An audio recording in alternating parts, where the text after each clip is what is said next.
gracias a su misericordia, que nos permite este día para compartir su palabra. Agradecido siempre de Dios, de que Él, en su infinita misericordia, me permita poder comentar su palabra. Indignos que somos, y Él nos da su gracia, su amor y su misericordia, y nos ilumina y nos guía para poder hablar su palabra como corresponde. Permítame, Señor, la ayuda esta noche. Quisiera que oráramos para que el Señor me guíe esta tarde. Nuestro buen Dios y Padre Celestial, por amor de Cristo, permanecemos en tu presencia, Señor, y te rogamos por su nombre, por su misericordia y por tu bondad, que tú puedas a esta hora, Padre, darme fuerza, darme entendimiento, iluminarme con tu Santo Espíritu, para hablar tu palabra y honrar tu palabra, Señor, para poder enseñar y para poder exhortar, Dios mío, conforme a tu voluntad, conforme al propósito de tu Santo Espíritu para tu pueblo, Señor, que es tu iglesia, que es tu esposa. Gracias, Padre, dame sabiduría, dame entendimiento, guía mis pensamientos y mis palabras, Señor, y no me permitas hablar palabra humana, sino que sean la voluntad tuya, Señor, conforme a lo que está escrito. Gracias, Padre, en el nombre de Jesús. Amén. Amén.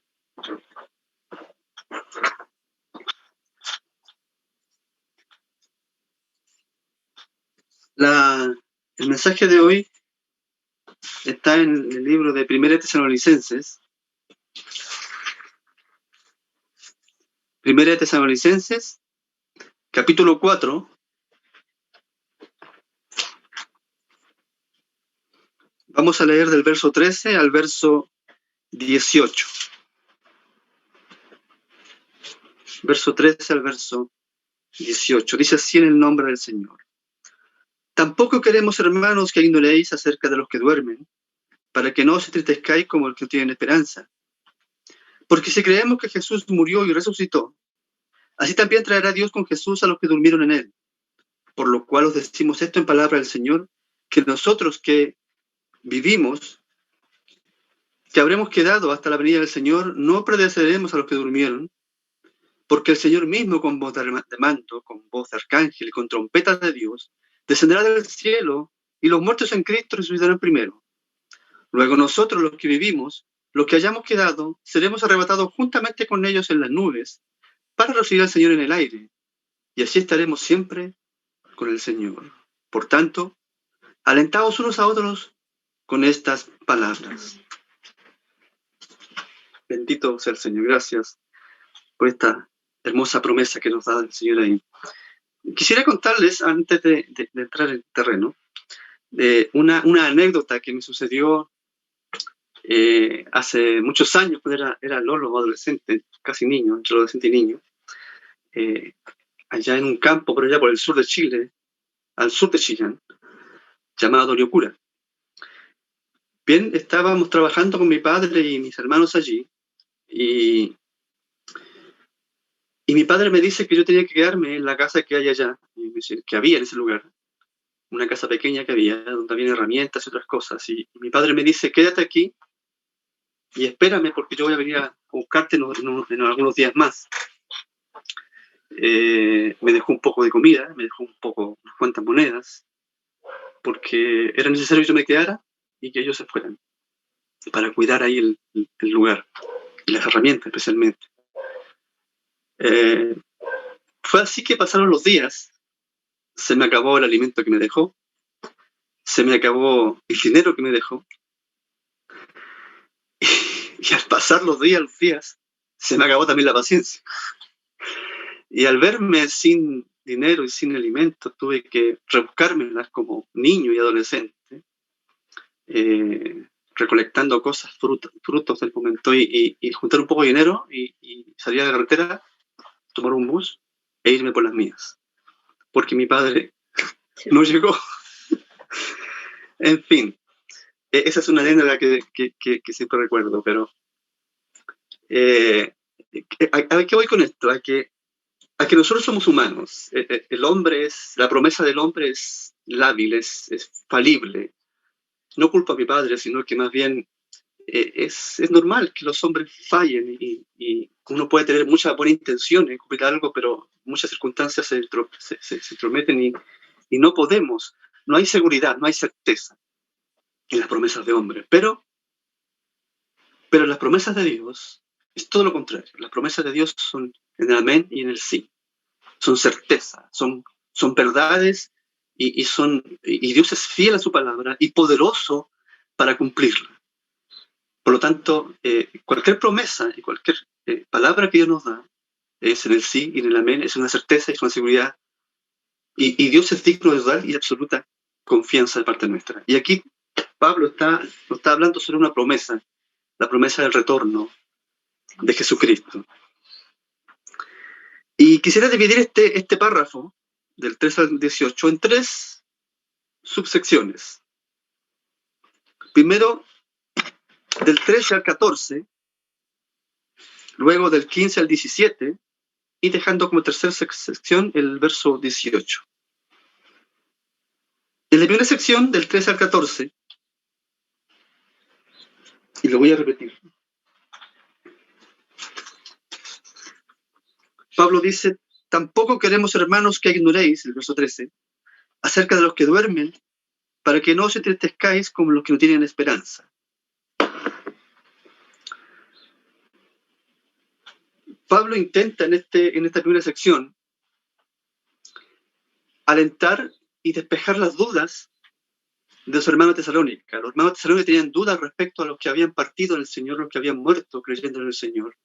Tenían confusión respecto a qué pasaría con ellos cuando el Señor viniera.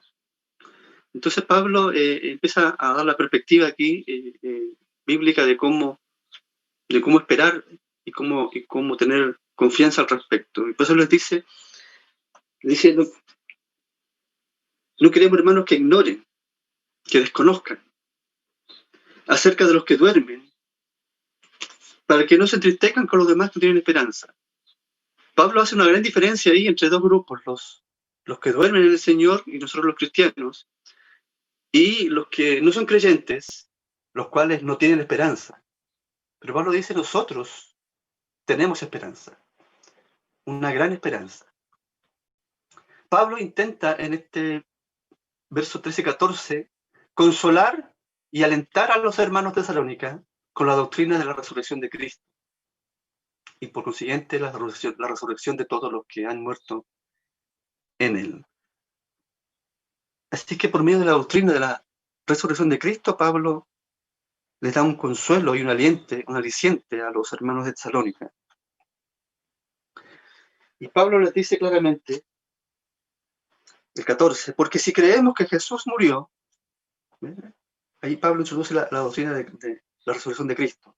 Si creemos que Jesús murió y resucitó, así también traerá Dios con Jesús a los que durmieron en él. No se entristezcan, no tengan temor ni preocupación acerca de los que duermen, porque si creemos que Jesús murió y resucitó, estén totalmente seguros de que Dios traerá con Jesús a los que durmieron en él, los traerá. Ellos volverán a estar presentes, volverán a reunirse, ellos volverán, ellos estarán presentes con nosotros y los traerá en la venida de Cristo. Pero Pablo pone la perspectiva ahí de que la consecuencia de que ellos pueden volver y pueden estar presentes otra vez se debe a esta enseñanza hermosa de la muerte y resurrección de Cristo. Pero Pablo dice: porque si creemos que Jesús murió pero resucitó, lo mismo pasará con aquellos que han muerto en Cristo, resucitarán.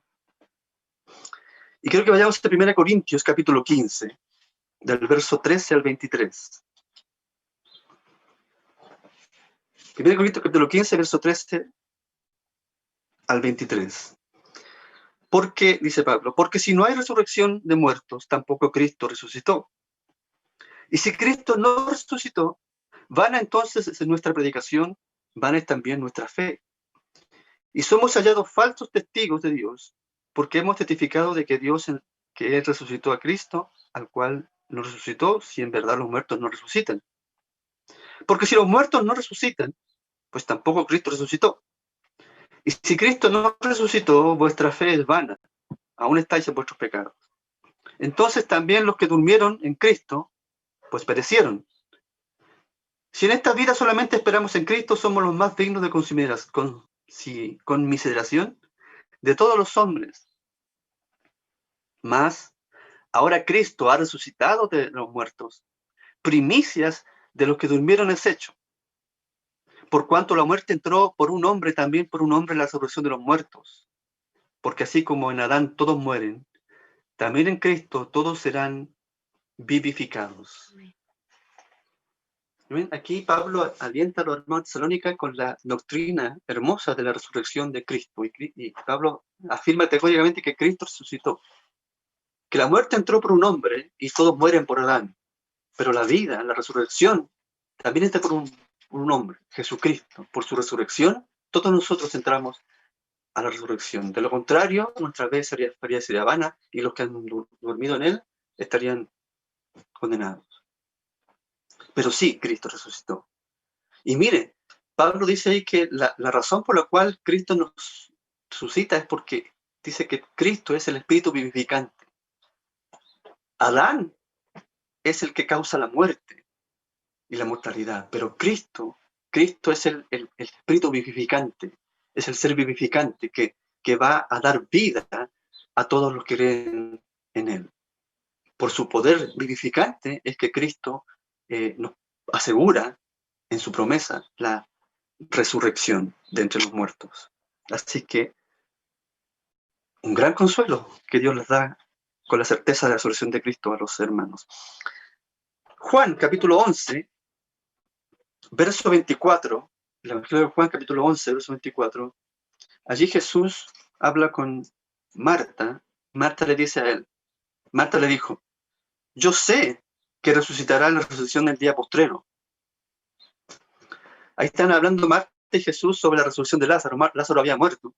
Y Jesús le dice, va a resucitar. Y Marta le dice, sí, yo sé que va a resucitar en la resurrección del día postrero. Era la certeza que tenía la gran mayoría del pueblo de Israel, esta promesa que había desde la antigüedad, de que Dios había prometido la resurrección de entre los muertos. Y aquí Pablo les certifica a los de Tesalónica esa promesa y esa verdad de la resurrección. Ahora, Pablo ahí usa una palabra bien interesante, usa la palabra, si ustedes ven, no se entristezcan por los que duermen, en el verso 13, los que duermen. Y quiero tratar un poco este tema de los que duermen. La palabra duermen ahí se traduce del griego koimomenon, que en el sentido y en el contexto del griego significa dormir, pero dormir de una forma metafórica, ¿no? ¿Ah? Un dormir de forma metafórica, que sería como descanso, reposo, un descanso y un reposo, sin necesariamente dejar de existir. No está diciendo dejar de existir, sino un dormir en cuanto a descanso, a reposo. Ese dormir es una metáfora del descansar y reposar de las obras. Ahora, ciertamente, esto Pablo lo refiere en cuanto al espíritu, en cuanto a lo que es la persona en sí misma. Porque ciertamente sí, el cuerpo muere. Pablo está diciendo de los que han muerto en Cristo, de los que en su cuerpo han muerto, pero que Pablo dice, en realidad ellos, como personas, solo duermen, han descansado de sus obras y labores.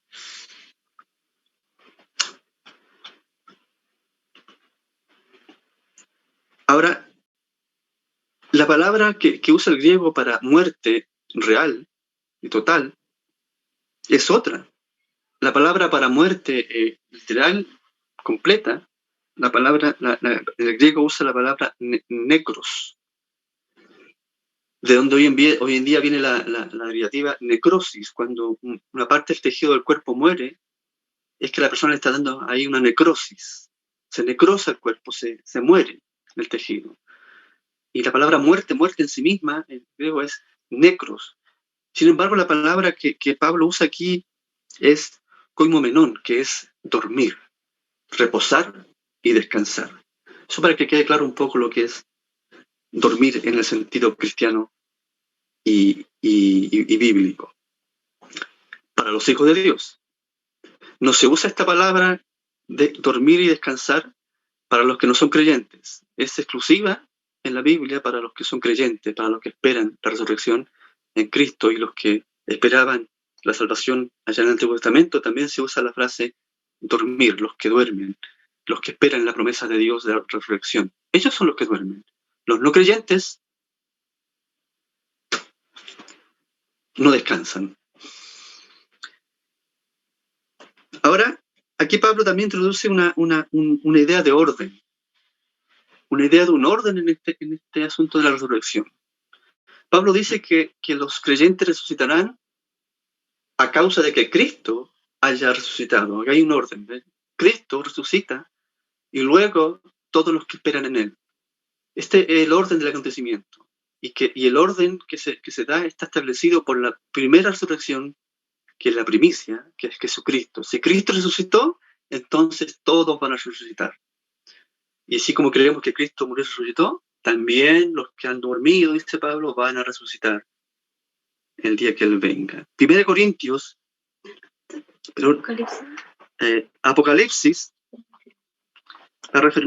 quiero reafirmar la idea que estábamos hablando sobre lo que decía el verso 13 de este dormir de los cristianos. Apocalipsis, capítulo 14, verso 13, dice, y oí una voz que desde el cielo me decía, escribe, bienaventurados los que de aquí en adelante, los muertos que mueren en el Señor. Sí, dice el Espíritu, descansarán de sus trabajos porque sus obras con ellos siguen. ¿Veis la idea de descansar? Bienaventurados los que de ahora en adelante mueren en el Señor, nótese, porque, sí dice el Espíritu, porque descansarán de sus obras, descansarán y sus obras con ellos siguen, descansarán de todo su trabajo. Lucas, capítulo 8,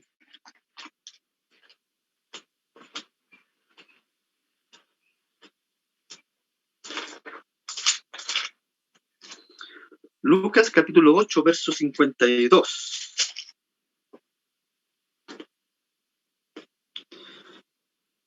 Ahí dice, y lloraban todos y hacían lamentación por ella. Pero él dijo, no lloréis, no está muerta, sino que duerme. Y Pablo iba a resucitar a la niña Tabita, que había fallecido. Y todos hacían lamentación por ella, pero Jesús le dice, no está muerta, solo duerme. La niña estaba muerta físicamente, su cuerpo estaba muerto. Pero Jesús dice, ella en sí como persona, ella solo duerme, descansa. Por lo tanto, ese es el sentido que la Biblia le da a los que estamos en Cristo, que no morimos, sino que descansamos, dormimos en el Señor. Es un dormir y un descanso y un reposo.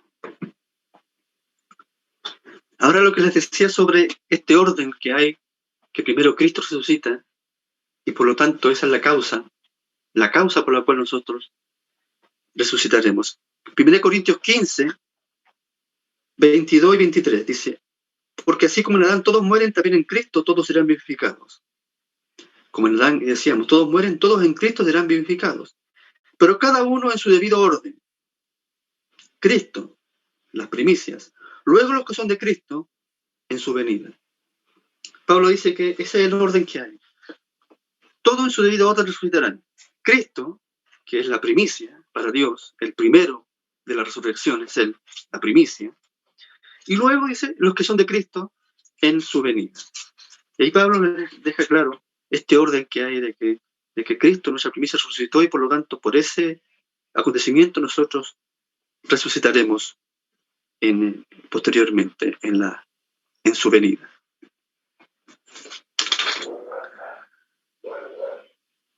Ahora pasemos a la siguiente sección. Versos 15 y 17. Por lo cual os decimos esto en palabra del Señor, que nosotros que vivimos, que hayamos quedado hasta la venida del Señor, no precederemos a los que durmieron, porque el Señor mismo, con voz de mando, con voz de arcángel y con trompeta de Dios, descenderá del cielo, y los muertos en Cristo resucitarán primero. Luego nosotros los que vivimos, los que hayamos quedado, seremos arrebatados juntamente con ellos en las nubes para recibir al Señor en el aire, y así estaremos siempre con el Señor. Pablo aquí en el verso 15 comienza diciendo, por lo cual os decimos esto en palabra del Señor. Pablo no dice que es palabra de él, dice que es palabra del Señor, y Pablo explica ahí con más detalle cómo va a ser esta resurrección en el día de que Cristo vuelva, en su segunda venida. Ahora, aquí hay algo interesante. Jesús, en los evangelios, en su enseñanza, no fue específico ni fue más allá en cuanto al día de la resurrección. No hizo esta aclaración que de lo que Pablo nos habla acá y nos aclara este orden del acontecimiento. Pero Pablo está diciendo aquí, esto os digo en palabra del Señor, es decir, fue una palabra que él oyó de Jesucristo. Y en esto quiero decir que Pablo, esto está diciendo que el Señor se lo reveló a él, el Señor se lo enseñó a él. Después que fue levantado del cielo, cuando Cristo trata con Pablo y le enseña el Evangelio. Recordemos que Pablo dice que él no recibió el Evangelio por hombres, sino que Cristo mismo se lo enseñó y se lo reveló. Y en esta revelación que Cristo hace con él, esta enseñanza y discipulado que hace Cristo con Pablo, es que recibe Pablo esta revelación de parte del Señor. Recordemos que Pablo, después de que Dios transformó su vida, él se fue a Arabia. Tuvo un tiempo en Arabia, dice Pablo. Y también sabemos, por la Escritura, que Pablo también fue al tercer cielo, donde oyó cosas inefables. Vamos a Gálatas capítulo 1.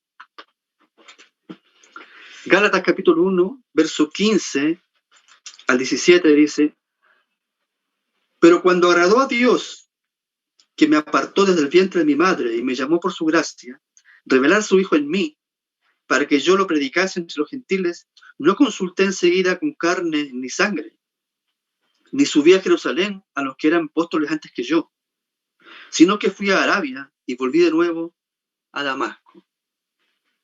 El apóstol Pablo dice que fue a Arabia y que después volvió a Damasco, se apartó de aquel lugar. No consultó con sangre ni consultó con los otros apóstoles, sino que se fue un tiempo a pasar un tiempo allá a Arabia. Y en 2 Corintios, capítulo 12,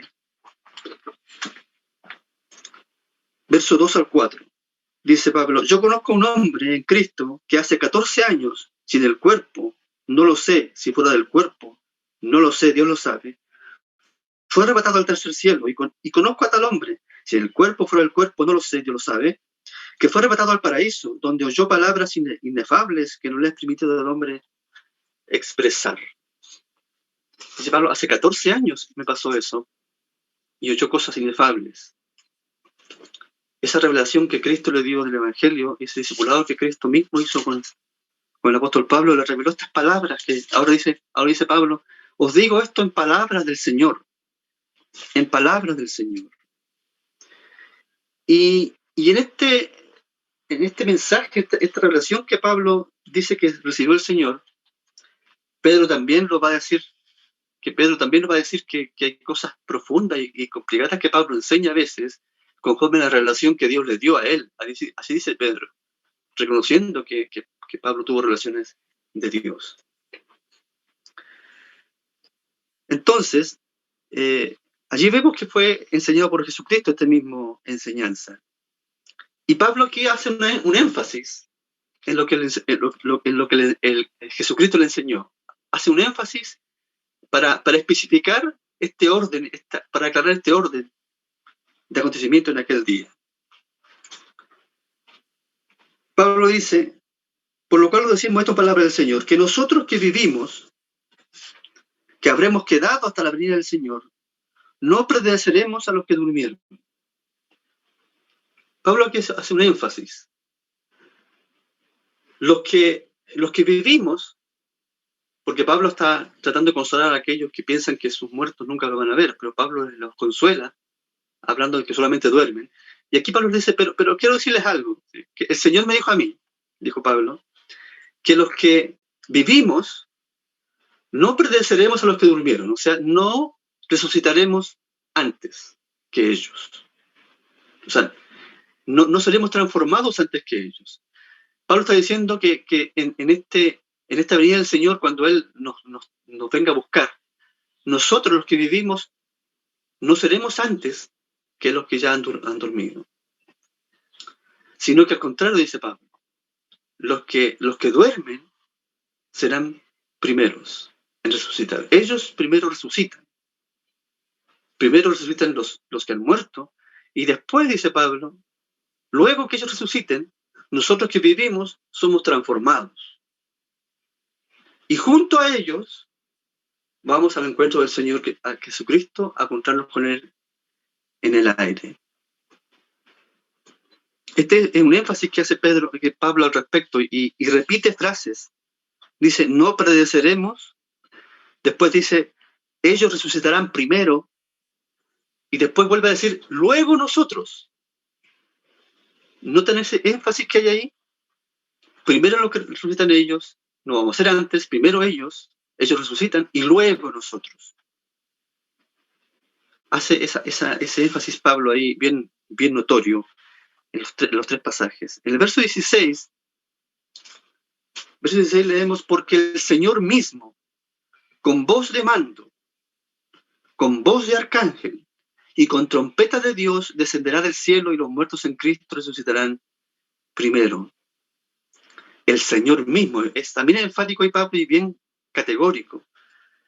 Pablo quiere expresar ahí una idea de la misma presencia visible y poderosa de Cristo vendrá. El Señor mismo, no está diciendo una aparición, una visión, un sueño, un espejismo, no. Pablo dice, el Señor mismo, es categórico. Descenderá el Señor mismo con voz de mando, o sea, con autoridad, y con voz de arcángel. Con voz de arcángel. Recordemos, aquí también hay un orden aquí que Pablo establece. Aparece Cristo con una voz autoritaria y manda a los arcángeles a hacer una labor, con voz de mando y con voz de arcángel. También habrán arcángeles y ángeles allí interviniendo en este evento glorioso de Cristo apareciendo en las nubes.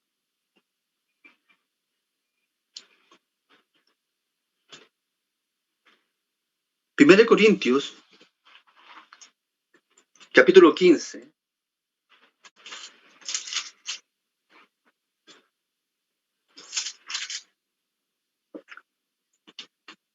Vamos a ver cómo es ese evento. 1 Corintios, capítulo 15, verso 51 al 52. Pablo dice, he aquí os digo un misterio que Cristo lo reveló a él. He aquí os digo un misterio. No todos dormiremos, pero todos seremos transformados. En un momento, en un abrir y cerrar de ojos, a la final trompeta. Nótese ahí, a la final trompeta. Porque se tocará la trompeta, y lo vuelvo a repetir Pablo, se tocará la trompeta y los muertos serán resucitados incorruptibles. Y luego nosotros seremos transformados. Del misterio que habla Pablo ahí es que él no tiene idea cómo se hace esto en la resurrección, cómo Dios, es un problema de Dios, es un misterio de Dios. Dios sabrá cómo hace esa resurrección, biológicamente hablando, o físicamente hablando, porque va a ser un cuerpo también el que vamos a tener. Eso es un misterio del Señor. Pero Pablo dice aquí hay un orden. Y se tocará una trompeta. Resucitan los muertos y nosotros somos transformados enseguida. Pero se tocará una trompeta, y Pablo ahí en Corintios es enfático. Se toca la trompeta y lo menciona 2 veces. Y notemos que aquí en Tesalonicenses dice, y con trompeta de Dios, con voz de mando, con voz de arcángel y trompeta de Dios. A la final, trompeta. Habrá un sonido de trompeta entonces, habrá un aviso notorio de los cielos un toque profundo de trompetas que anuncia la llegada del Rey de Reyes y Señor de Señores, irrumpiendo en los cielos, irrumpiendo en la historia, irrumpiendo en la vida cotidiana de la gente. Recordemos que también Pablo nos dice que su venida será como ladrón en la noche. Ese ladrón en la noche no es tanto de que sea inminente, no se refiere Pablo a que sea inminente, sino repentina. El ladrón en la noche, la venida del ladrón en la noche no es inminente, es la metáfora esta, la figura esta es de repentino, de forma repentina, porque yo en la noche no sé a qué hora va a venir el ladrón.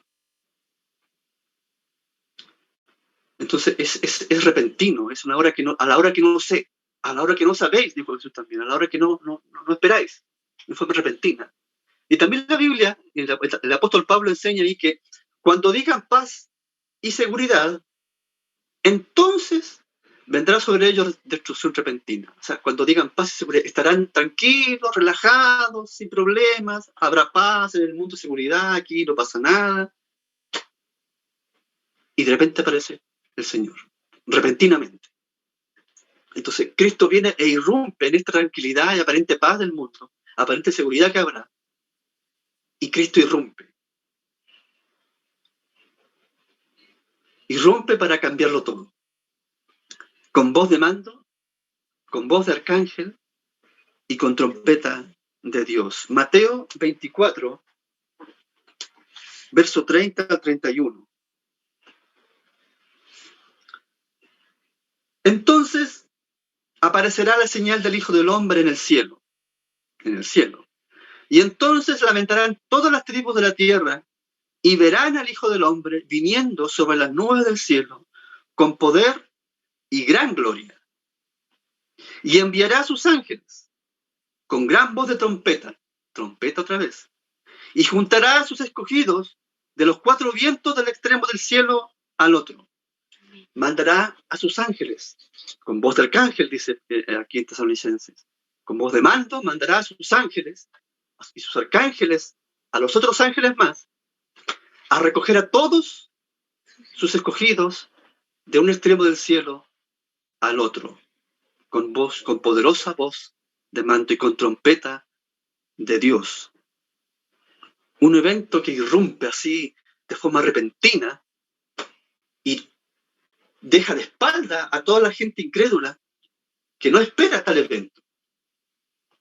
Pero Pablo dice que nosotros no somos de los que dormimos, sino de los que velamos y esperamos ese día, para que ese día no nos sorprenda a nosotros como un ladrón en la noche, sino que estemos pendientes de esa trompeta y cómo irrumpe Jesucristo en el cielo para llevarnos con él. Nosotros velamos, pero para la gente incrédula, para este mundo que no le importa, estarán, como dice también Jesús, casándose, estarán dándose en casamiento, ¿cierto?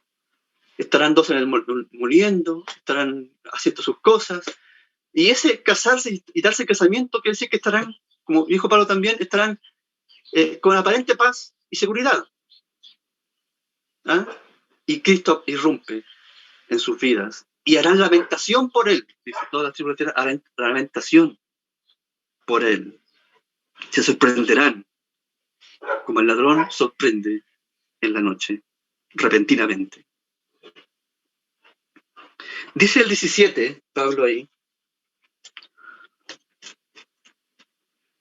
luego nosotros los que vivimos, los que hayamos quedado, seremos arrebatados juntamente con ellos en las nubes para recibir al Señor Jesús en el aire y así estar siempre con el Señor.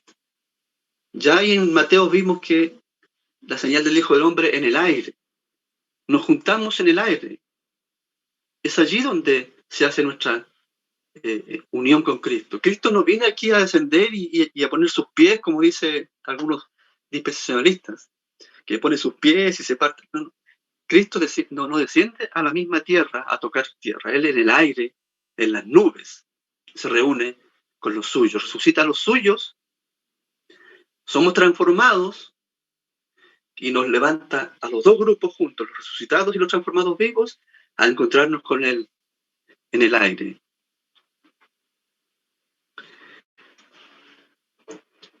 Hechos capítulo 1, verso 11. Cuando Jesús fue levantado al cielo y los discípulos estaban ahí esperando las últimas palabras de él para que él se fuera al cielo. Dice, los cuales también le dijeron, los ángeles a ellos, los cuales también le dijeron, varones galileos, ¿por qué estáis mirando al cielo? Este mismo Jesús que ha sido tomado de vosotros al cielo, así vendrá, como lo habéis visto ir al cielo, en las nubes, allí en la atmósfera terrestre. Allí en la atmósfera nos juntaremos con el Señor entre las nubes. No necesariamente que las nubes van a cubrir, sino que está en el espacio donde se mueven las nubes, en ese espacio recibiremos al Señor Jesucristo para estar con Él.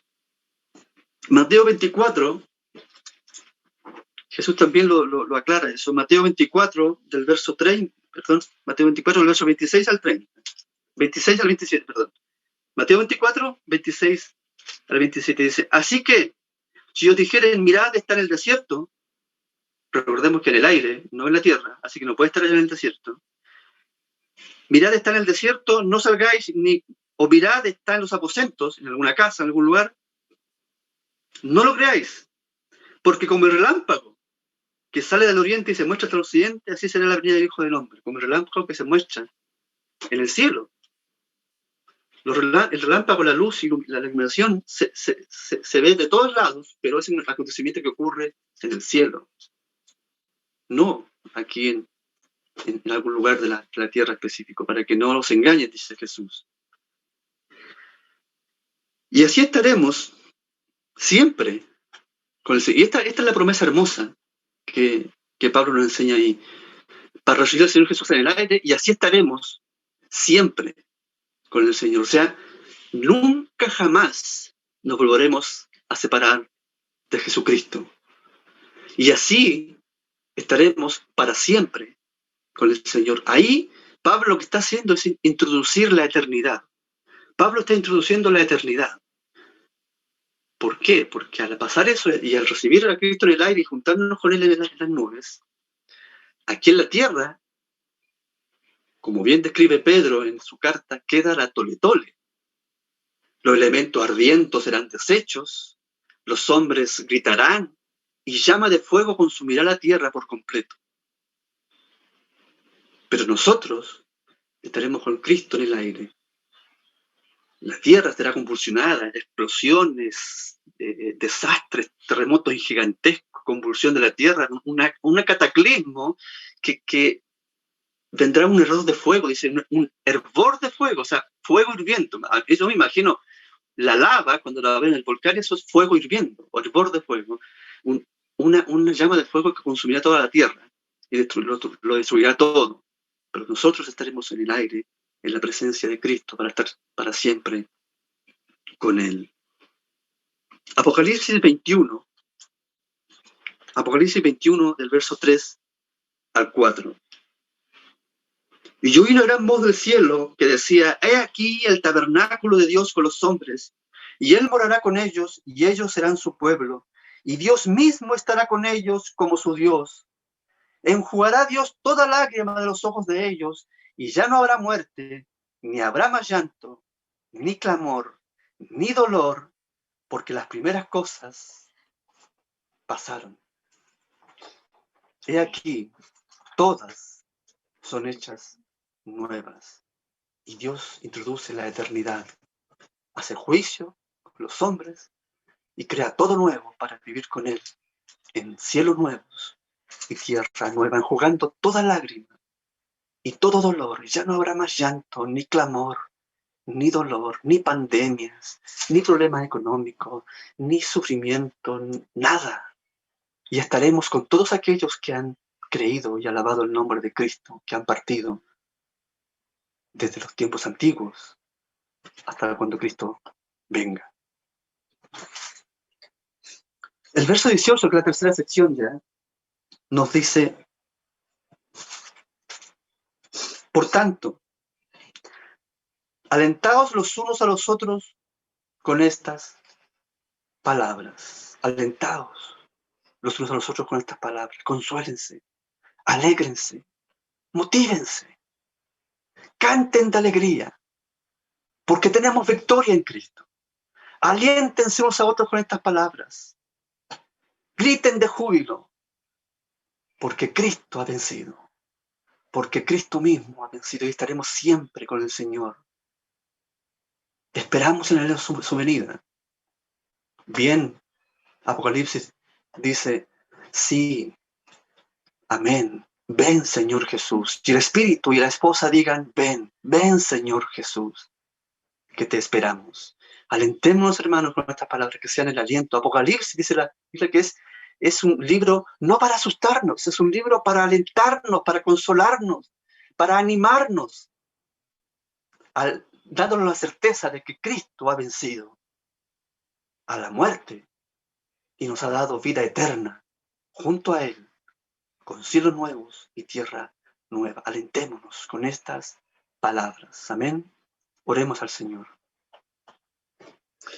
Amado Dios, te damos gracias, Señor, por tu palabra, por tu hermosa palabra, Señor, porque ella es nuestro aliento, Señor, como dice bien tu palabra, que somos consolados con las Escrituras. Las Escrituras nos consuelan, Señor, nos dan certeza, nos dan alegría, nos dan gozo, Señor, el gozo de tu salvación, el gozo de tu victoria, Señor, la certeza de que tú eres por nosotros y que todas las cosas ya están escritas. Gracias, Señor, porque tú eres vencedor y en Cristo Jesús somos más que vencedores y tu palabra es nuestro aliento y nuestro refugio. Gracias, Padre, en el nombre maravilloso de Jesús. Amén.